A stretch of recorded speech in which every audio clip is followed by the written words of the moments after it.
पर ही सॼो सिस्टम जेको आंदो आहे एस्टेब्लिशमेंट उहो फेल थी चुको आहे।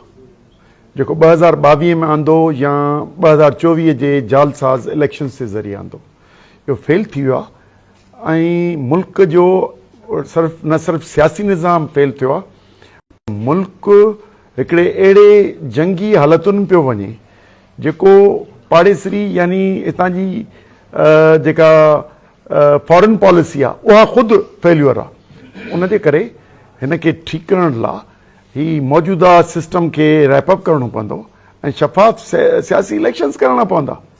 ऐं ही न फॉरेन पॉलिसी न इंटीरियर पॉलिसी दुरुस्त न आहे। मुल्क में सियासी निज़ाम सिर्फ़ु पैसे जी रांदि थी वियो आहे ऐं करप्शन ओरूज ते आहे। ऐं अहिड़ा इदारा पिया ठाहे वञनि जंहिंमें SIFC मिल्कियत जा बि मुल्क थियनि ऐं नाणे जा बि मालिक उहे इदारा थियनि। उन करे मुल्क जे ख़राब हालतुनि खां अवाम खे आगाह ॾियण लाइ असीं सॼे मुल्क में राब्ता मुहिम कंदासूं।